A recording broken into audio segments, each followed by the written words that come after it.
Balkanization, or justice and equity. Now, this is going to be a bit sensitive, but even as I take a risk on it, expecting all the backlash, I will still plead with the listeners to approach the content with an open mind. My friends Ike and Orji are passionate about their Biafra agitation. This Nigeria entity is not working for the Igbos, they say. They have been neglected and excluded from the scheme of things at the center. They both believe that an Igbo may never become the president of Nigeria.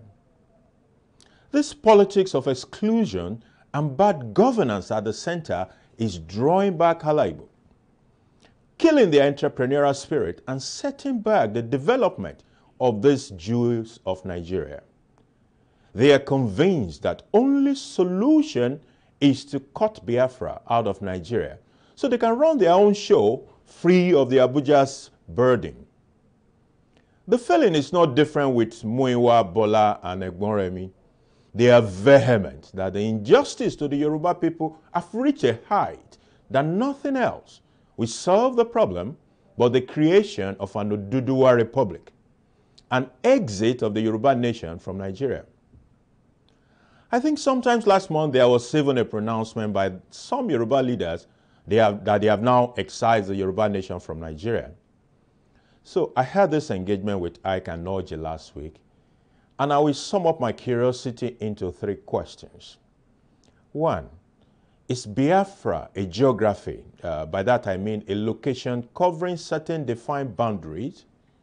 Or is it an ideology, a conceptualization of an Igbo world where there is equity, a freedom to pursue individual happiness and corporate development unhindered by the legacy Nigerian issues? If Biafra is a geography, where does it cover? Specifically, does it include the ethnic minorities of the South-South? And third, if it includes the ethnic minorities of the South-South, has there been a meeting of minds with all the ethnic nationalities to create a proper we the people that will form a basis for the constitution of an inclusive Biafra that is to be created? I would think that these questions are fundamental, but the responses I got from my friends were not convincing. To be honest, it was as if these questions have not been thoroughly considered with the right level of pragmatism. I may be wrong, but what I feel is that Biafra today is actually an ideology, an Igbo world where there is equity and a freedom to pursue individual happiness and corporate development unhindered by the legacy Nigerian issues.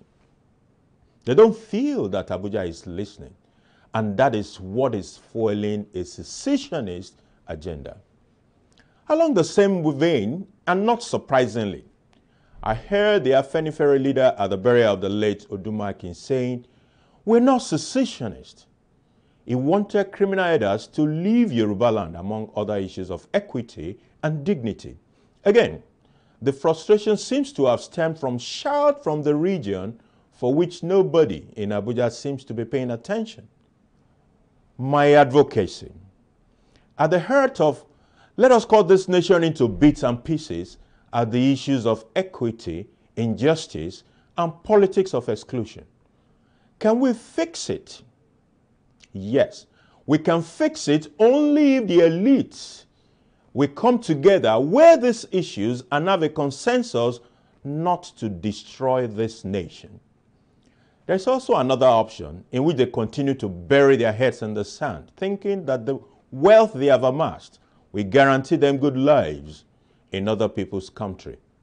If this one is destroyed, they should pause and think if in reality there's any other place that feels like home. Let us have an elite consensus to free Nigeria from the throes of its gatekeepers. It can be done.